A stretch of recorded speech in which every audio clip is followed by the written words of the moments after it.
Olá, alunos.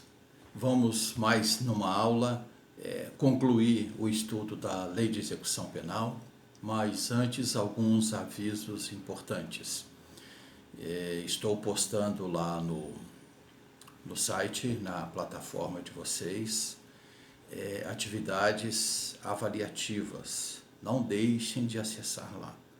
Também não faltem a aula na próxima segunda-feira. Eu estarei online à disposição de vocês e temos conteúdos novos para ver. Muito bem.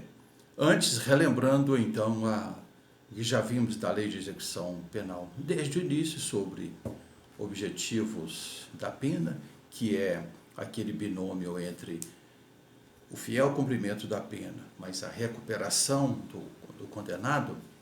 Aí vimos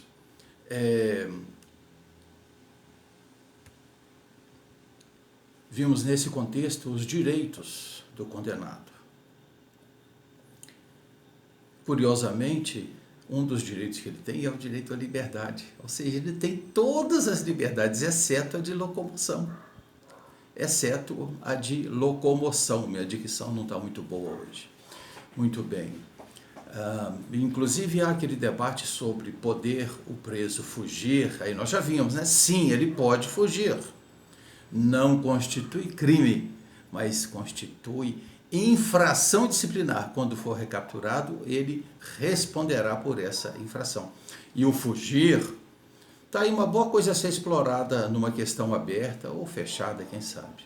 O ato de fugir, se for apenas fugir, não é crime, não é? Agora, qual é a hipótese? O carcereiro distraiu, deixou a porta aberta e ele foi embora. Aí ele fugiu. Agora, o meio empregado para a fuga geralmente é criminoso. Rompeu a grade e, portanto, aí tem um crime de dano contra o patrimônio público. Ou cometeu violência ou grave ameaça contra alguém, e aí tem o crime correspondente à violência, né? Então, é raro a hipótese da gente imaginar que ele fugiu, apenas fugiu, sem nenhum outro meio criminoso. Mas se for apenas a fuga, realmente não é crime não, é só transgressão. Muito bem. Nós vimos também demais direitos que estão lá nos artigos 40 e 43 dessa lei, né? Estão fazendo uma revisão. Vimos também que tem 3 direitos aqui importantes e que podem ser suspensos como medida disciplinar, que é a proporcionalidade entre trabalho, descanso e recreação. Essa recreação ela pode ser mitigada como pena disciplinar. Visita de parentes e cônjuge também pode ser suspenso como medida disciplinar. E contato com o mundo exterior por meio de correspondência. Elas podem ser retidas disciplinarmente para a entrega posterior. Lembrando que correspondência de presos sempre é lida. A lei prevê aí exceção ao princípio da inviolabilidade, o que é uma questão de bom senso. Imagina se pudesse chegar a correspondência secreta para o preso, poderia ser um plano de fuga, não dá, né? Muito bem. Ainda fazendo essa revisão, depois nós temos a classificação dos presos, que está lá no artigo 5º ao 9A, que trouxe uma novidade aí em função do regime disciplinar diferenciado. Tudo isso a gente já viu lá é apenas uma revisão mesmo. Assistência ao preso, isso aqui merece uma atenção a mais. Eu passei uma ferramenta mental de memorização. Até contei uma história para vocês, só para memorizar, né? Aproveitando as letras lá de majestade real. De majestade você aproveita até o S. E de real só o R. Aí a gente vai ter M de material, A de AA, saúde, J de jurídica, E de educacional, S de social e o R lá de majestade real de religiosa. Além desses aspectos, nós vimos também sobre as sanções disciplinares, lembrando aqueles 3 direitos que podem ser suspensos como medida disciplinar. Vimos também trabalho do preso na sua dimensão de direito e na sua dimensão de dever, né? Aliás, obrigação.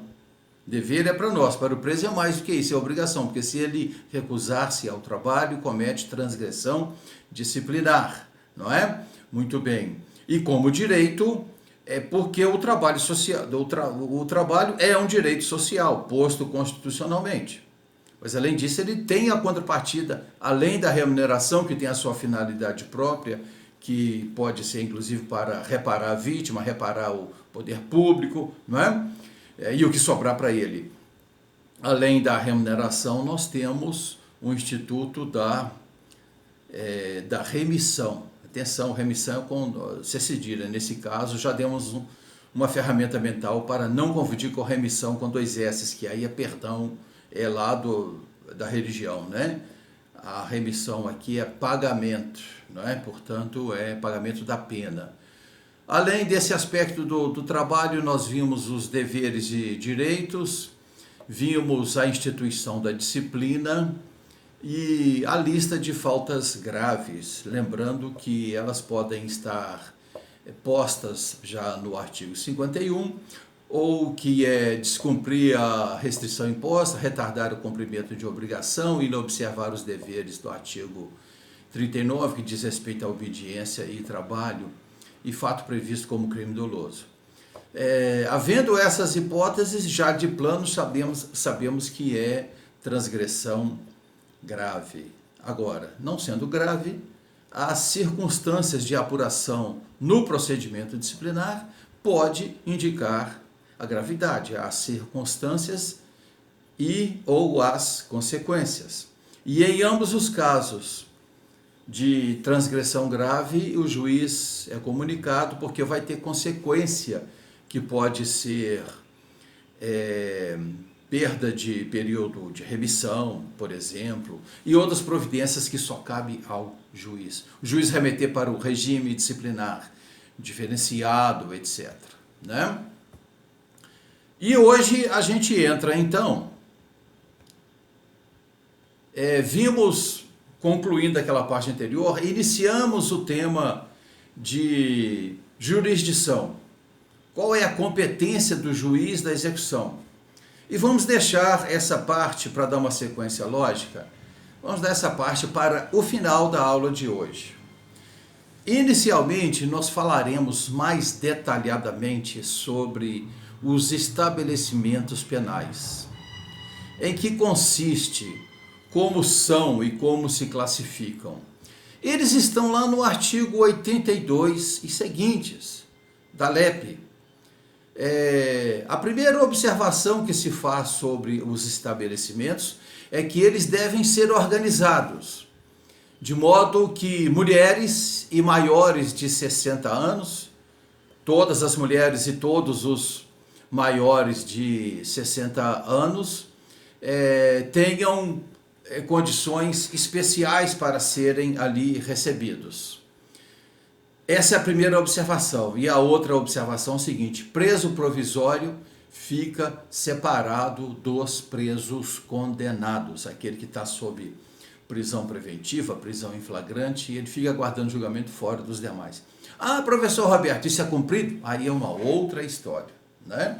A gente sabe da precariedade do sistema carcerário. Uma das coisas que se impõe como exigência ao poder público é que as cadeias públicas, é um dos estabelecimentos que a gente vai ver, cada comarca deve ter uma.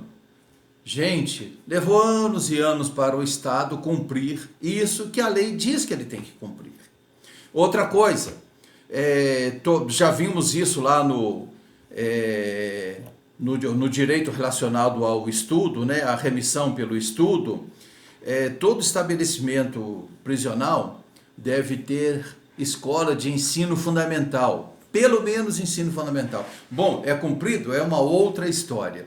Então, infelizmente, o direito tem essa característica de uma coisa que devia ser e outra coisa que realmente é.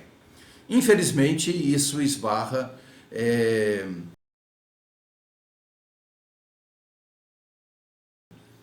em normas que o próprio poder público instituiu e retarda o seu cumprimento. Muito bem. Então, falando primeiramente dessas características, que deve ter espaço para atender a mulher, deve ter espaço para atender as pessoas maiores de 60 anos e espaço para que os provisórios fiquem separados dos presos condenados, nós temos também um outro tipo de classificação dos presos.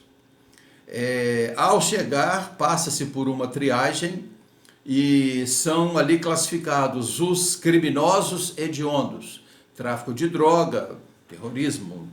Felizmente, esse não é o nosso caso, né? Pelo menos não é nosso caso ainda. Epidemia, né? Crime hediondo, estupro de vulnerável, aquela lista toda que trata de crimes hediondos. A segunda classificação é quanto à reincidência em crime mediante violência ou grave ameaça. Então, classifica-se os presos quanto à hediondez, quanto à reincidência de crime com violência ou grave ameaça, e, finalmente, os primários em crime mediante violência ou grave ameaça. Muito bem, essa é a classificação dos presos. Agora vamos à classificação dos estabelecimentos penais. Nós temos 1, 2, 3, 4, 5, 6. Perdão, 5. O último aqui é uma ferramenta mental que eu vou passar para memorização de vocês, né? Nós temos primeiramente a penitenciária. A que se destina a penitenciária? Para cumprimento de pena de reclusão em regime fechado. Atenção, houve uma grande novidade que é quase um sexto tipo de estabelecimento, que é o regime disciplinar diferenciado, que é cumprido nas penitenciárias de segurança máxima. Nas palavras do Fernandinho Beiramar, o regime disciplinar diferenciado é uma fábrica de doido. Celas individuais, extrema restrição em relação aos direitos de visita, de contato com o mundo, de comunicação, melhor dizendo, com o mundo exterior. Então, a penitenciária se destina ao cumprimento de pena de reclusão em regime fechado, mas eu tenho dois tipos de penitenciária. A penitenciária,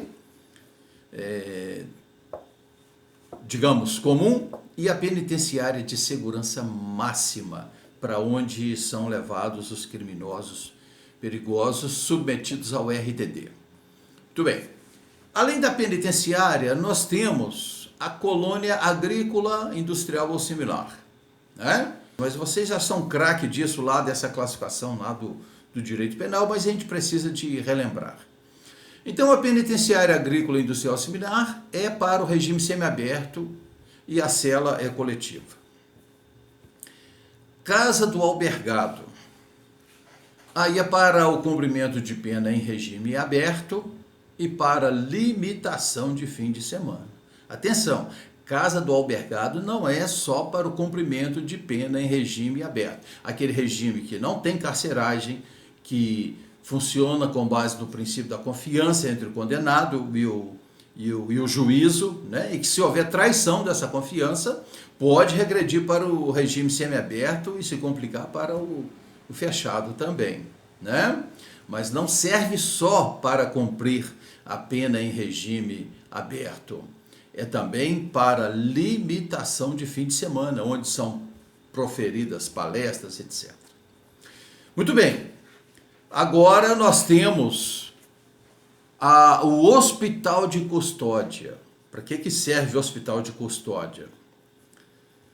Eu, às vezes, elaboro questão aberta ou fechada sobre isso e tem sempre algum aluno que erra dizendo que hospital de custódia, professor, é para o preso receber assistência médico-hospitalar. Errado.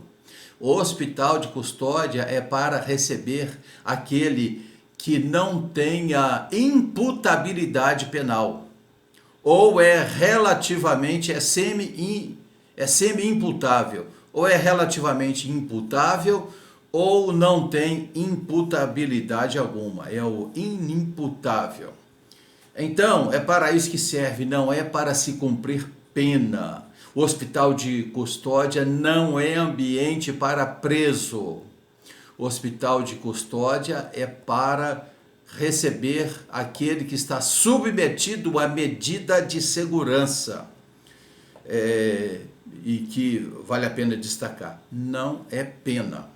Mais adiante a gente vai ver nas atribuições do juiz que essa inimputabilidade ela pode se dar desde o momento em que a conduta criminosa é realizada, como ela pode surgir durante o processo de conhecimento, né? Também pode surgir depois, ao se executar a pena.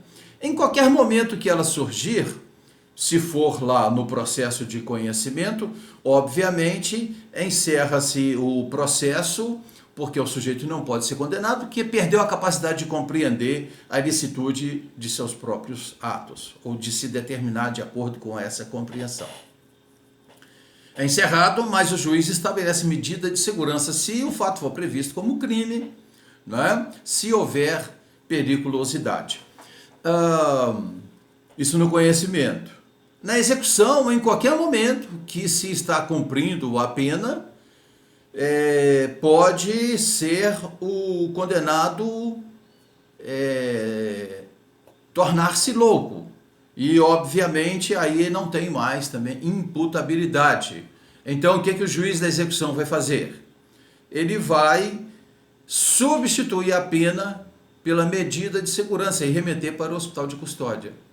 Nós vamos ver, como eu disse, na parte final, entre outras atribuições do juiz da execução, uma delas é substituir a pena por medida de segurança, mas o contrário também pode ocorrer. Porque aquele que ficou doido, ele pode recuperar as suas faculdades mentais, aí volta a cumprir a pena, se ainda houver pena a cumprir, porque a medida de segurança passa a equivaler como tal. Cadeia pública, e aqui é como eu havia dito, ela se destina aos presos provisórios, vamos lembrar aí do flagrante e da prisão preventiva. Cada comarca deve ter uma. Custou-se a se cumprir essa condição. Eu vou passar para vocês uma ferramenta mental para vocês memorizarem então essa classificação dos estabelecimentos penais. Penitenciária, lembrando que tem a comum e a de segurança máxima.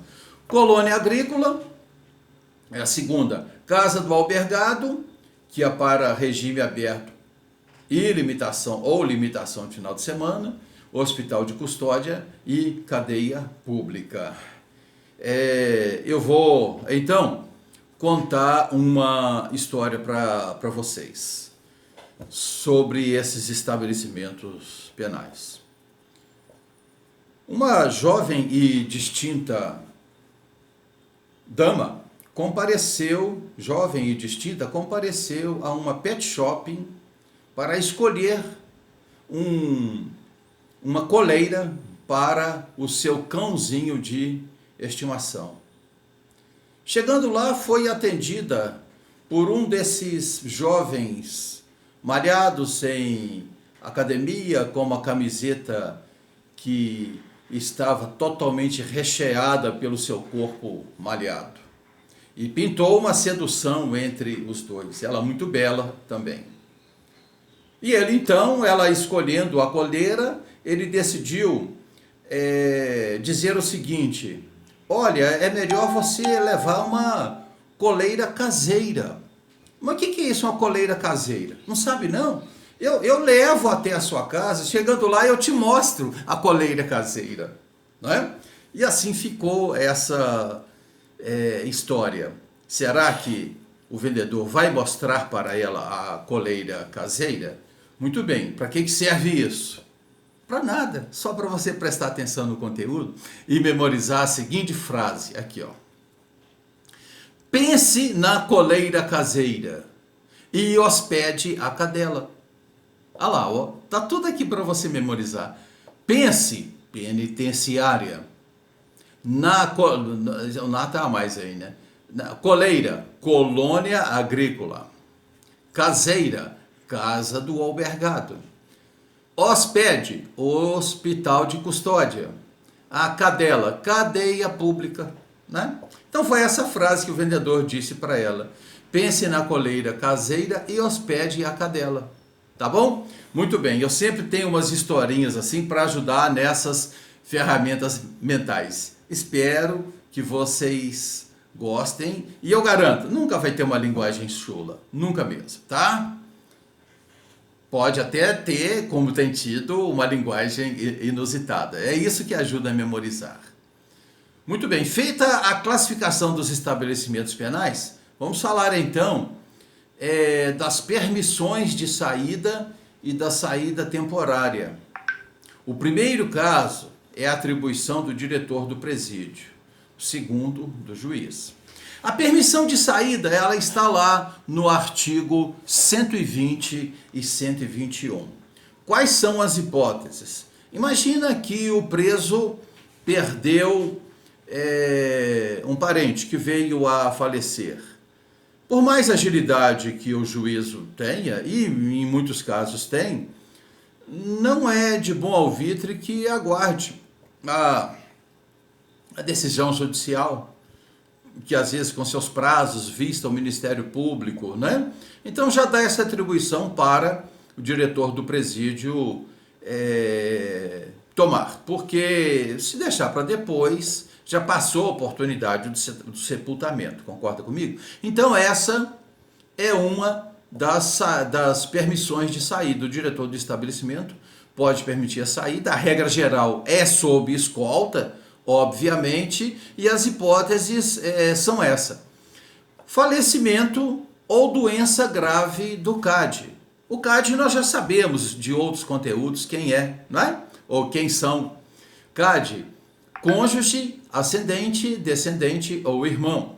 Então, em caso de doença grave ou falecimento de um desses aí, CAD, cônjuge, ascendente, descendente ou irmão, o diretor do presídio pode dar a permissão de saída. E também ele pode, por uma razão também muito óbvia, ele pode dar a permissão de saída no caso de tratamento médico que precisa de ser feito fora do estabelecimento, é levar até um hospital, o que é bastante razoável. Claro, a gente está imaginando as hipóteses prementes, não é uma dorzinha de cabeça que vai resultar nisso. O que puder ser resolvido com a consulta interna no presídio, está resolvido. Muito bem. Agora, isso é a permissão de saída temporária, artigo 122. Aí a gente começa já a falar nas atribuições do juiz, não é? É uma medida a cargo dele, portanto, e nós temos visita à família. O juiz a qualquer instante, e normalmente são nas datas comemorativas, ele pode permitir aquilo que passou a ser conhecido como o saidão, né? A saída para visitar a mãe no Dia das Mães, para conviver com os parentes no Natal, Dia dos Pais, Dia das Crianças, etc. Né? Atenção, não confunda. A saída, que aí predominou muito essas datas comemorativas, né?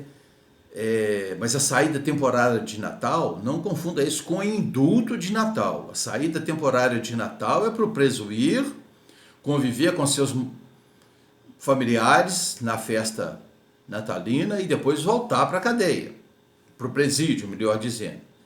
Essa é a saída temporária. Vamos chamar de saída temporária de Natal.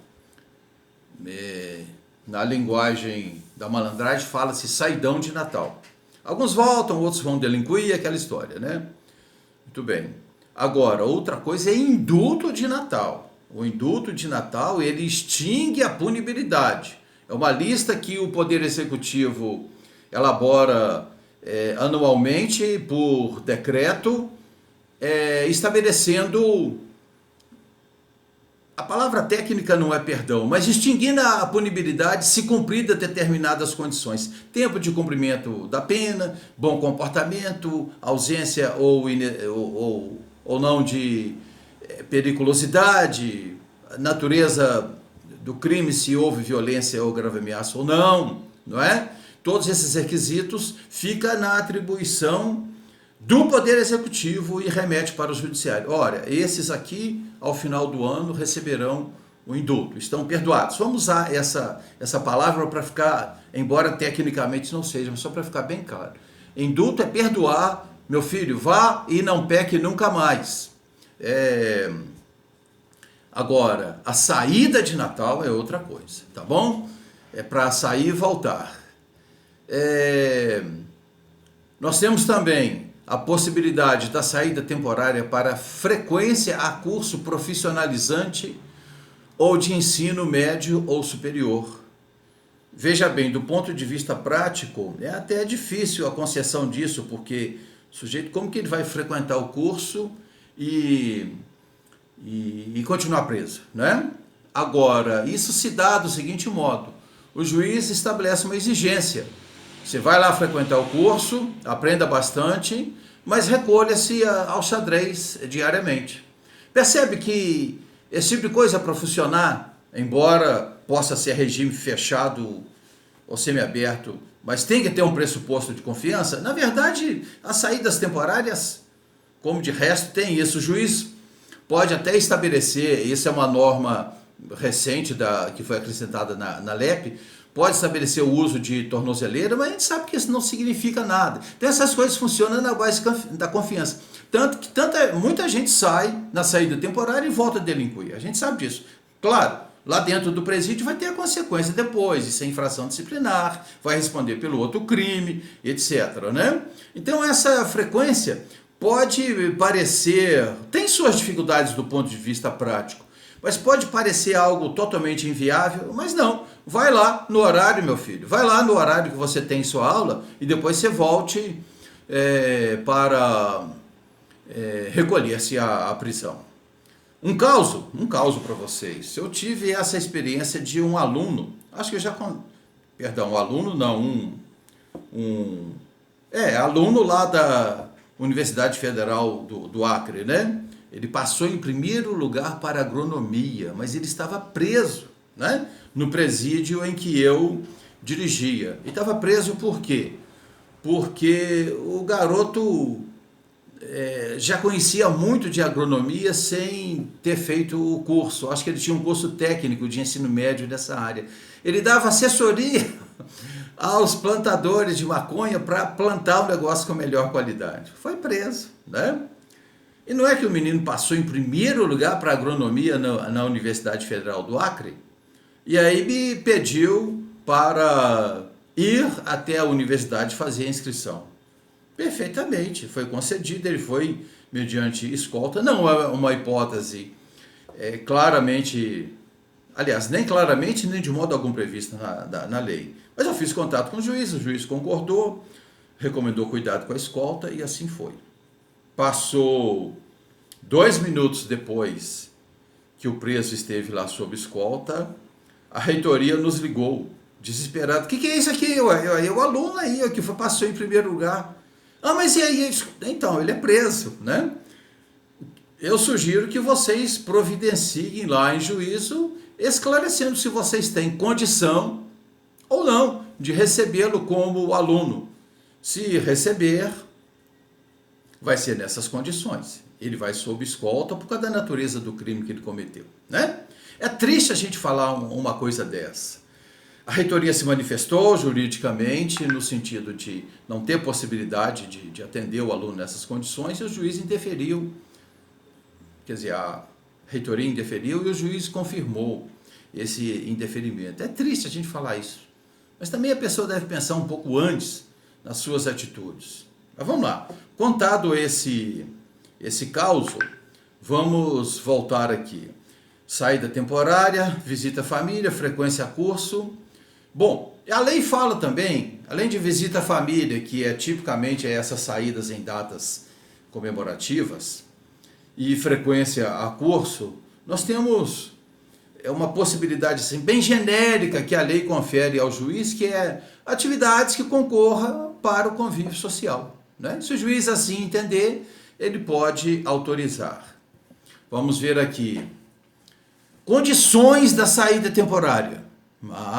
Essa ordenada pelo juiz.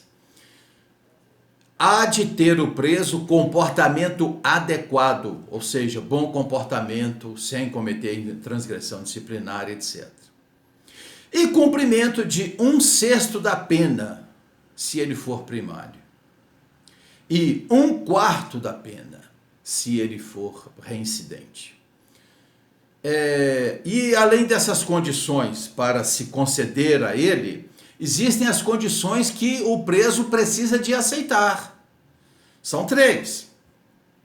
Fornecer endereço da família a ser visitada. Recolher-se à respectiva residência. Não dá para eu vou visitar minha mãe.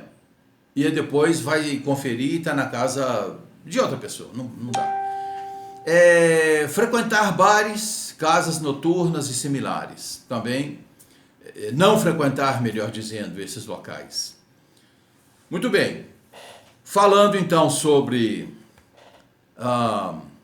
permissão de saída, que é a providência lá do diretor do presídio, e as saídas temporárias, vamos falar agora da remissão da pena. Bom, lembrando que remissão tem 2 sentidos, não é? Remissão com C cedilha é pagamento e remissão com 2 S's é perdão. Então nós estamos tratando aqui do pagamento da pena, né? Então é remissão com C cedilha. Eu até dei aquele toque, né? Pagamento não tem G.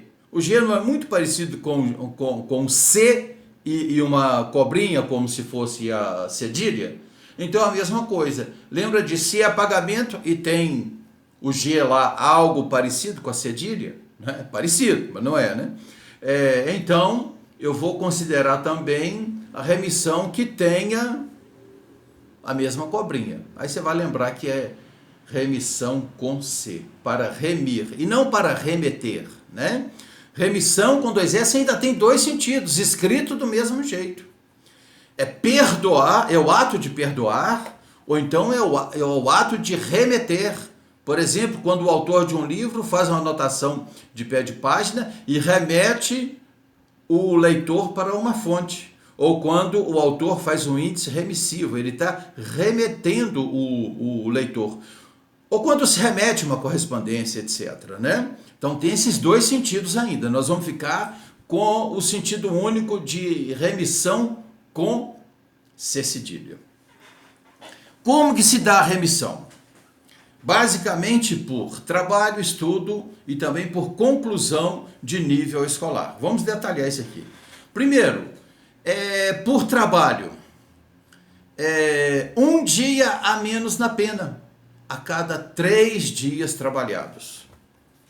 Pelo estudo, 1 dia a menos na pena, a cada 12 horas de estudos. Ah, legal, eu vou recomendar ao meu cliente que estude 12 horas por dia. Não dá, não adianta. Sabe por quê? Porque essas 12 horas, buscou-se uma analogia com trabalho. Muitas vezes, trabalho e estudo são elementos que se confundem um pouco, né? Então, onde se buscou essa analogia? Pode remir pelo estudo? Pode. 12 horas, mas distribuídas em 3 dias. 4 horas de estudos por dia, senão ia ficar moleza demais, não é? Muito bem. Então, além da remissão pelo trabalho, 3 dias de trabalho, 1 dia a menos na pena. Remissão pelos estudos, 3 dias de estudos, vamos assim entender, porque é 12 horas, mas distribuído em 3 dias. Também 1 dia a menos na pena. Agora tem mais. Se o preso, lembrando que as penitenciárias devem ter escola formal, inscrita na Secretaria de Educação, tudo certinho, escola formal de ensino fundamental, pelo menos.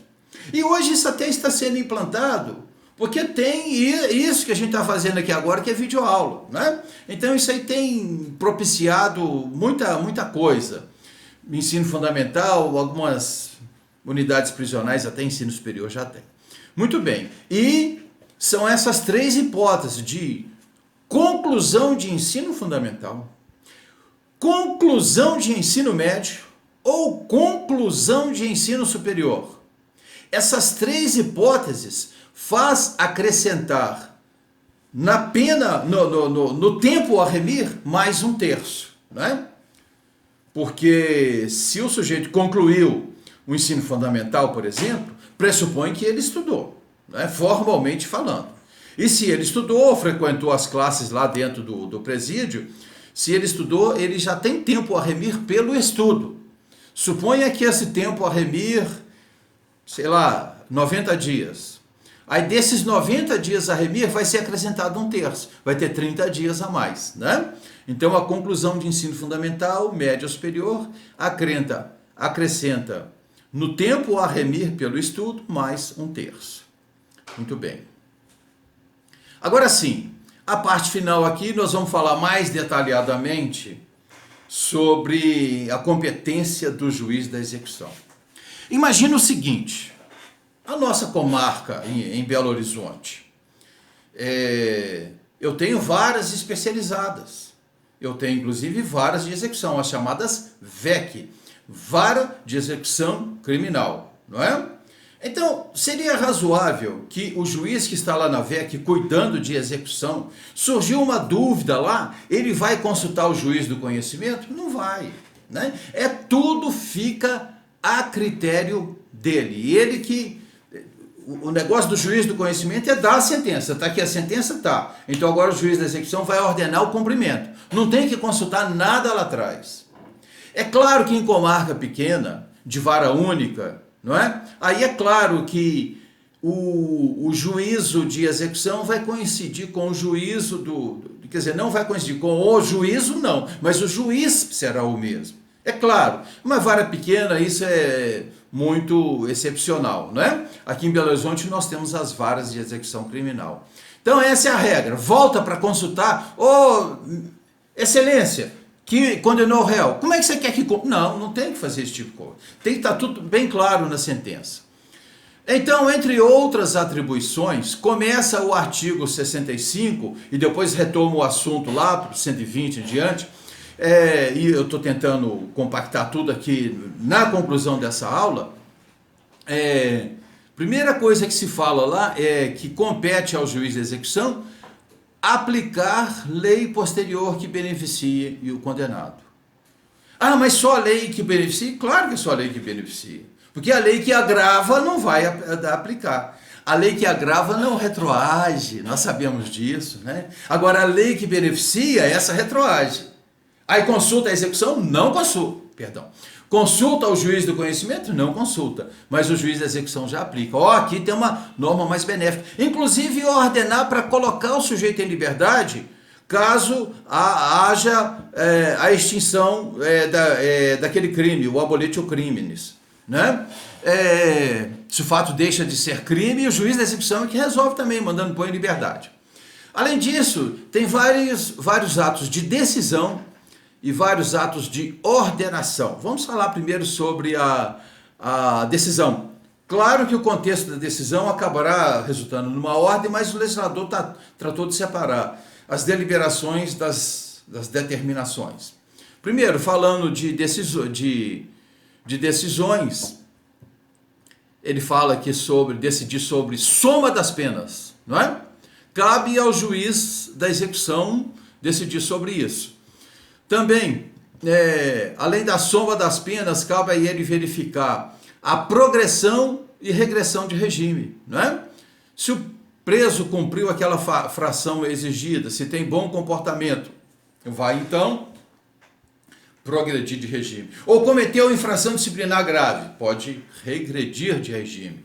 Além da progressão e da regressão, ele vai decidir sobre a detração, que é somar a pena imposta àquele período já cumprido como prisão provisória. Também vai decidir sobre remissão de pena pelo trabalho, estudo ou pela conclusão de ensino fundamental, médio ou superior, como já falamos, né?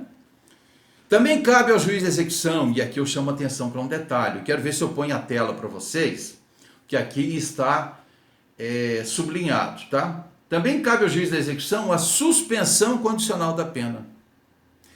Mas nesse ponto aí, cabe sim ao juiz de conhecimento. Sabe o que é que cabe? Na hora de condenar, condena tantos anos, ele mesmo já pode estabelecer, mas suspenda o cumprimento da pena. né? Então isso já, a suspensão da pena ela já pode estar posta na sentença, na sentença, né? Agora, livramento condicional, aí não, aí é o juiz, aí volta para o juízo de execução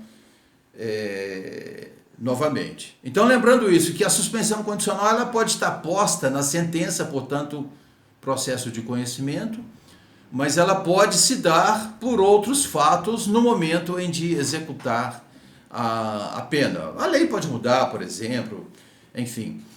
Livramento condicional também cabe a ele, né? Decidir sobre o livramento condicional. Todo e qualquer incidente de execução e saída temporária, como nós já vimos. Além disso, mais no âmbito da determinação, da ordem, nós temos ele que vai ordenar a forma de cumprimento da pena restritiva de direitos, né? E a conversão da restritiva de direitos em privativa de liberdade, ou vice-versa, né? Também cabe a ele. Substituição da pena por medida de segurança, ou vice-versa, porque ele pode também revogar a medida de segurança se o apenado recuperou a sua capacidade de compreender a ilicitude dos seus atos. E finalmente nós temos aspectos que estão lá nos artigos 194 a 203, parte finalzinha dessa lei, sobre o procedimento na vara de execução. Como que se dá as petições, como que se delibera todo e qualquer incidente de execução que surgiu. Primeiro, o juiz pode agir de ofício, a requerimento do Ministério Público, a requerimento do condenado ou dos seus familiares, a requerimento do diretor do presídio ou do conselho penitenciário, né? Qualquer um dessas pessoas ou órgãos podem provocar a decisão do juiz, ou se eles souber de algum incidente que merece uma deliberação, ele já pode decidir de ofício também, né? Dessas decisões, qual que é o recurso previsto no artigo 197? Caberá sempre agravo em execução, o que pressupõe que a questão volta para ele mesmo, né? Para deliberar. Pode caber habeas corpus, uma série de outras medidas, recursos na segunda instância, mas a princípio o agravo em execução a ser apreciado pelo próprio juiz, até porque ele pode ter o juízo de retratação. Só se não tiver é que vai subir para o segundo grau, né? E os recursos, em se tratando de execução penal, recurso nunca tem efeito suspensivo, tá bom? Vou deixar para cumprir a pena depois, eu quero aqui o efeito suspensivo. Não tem, não é? Efeito suspensivo não tem. Muito bem, pessoal. Essa a aula que a gente precisava concluir, então, sobre execução penal. Fiquem atentos que eu vou postar conteúdos avaliativos, conteúdos novos de outras leis que a gente vai ter que estudar, só a título de exemplo. Estatuto da Criança e do Adolescente, outras que eu já até formatei para a gente ir passos mais adiante. Lei de colaboração premiada, tem muita coisa para a gente ver que são leis extravagantes que está no nosso programa de estudos, tá bom? Continuem se cuidando, contem comigo e eu quero encontrar todos vocês na segunda-feira às 7h30 na aula virtual. Estarei lá para lecionar e para a gente tirar dúvidas. Tchau, um abraço.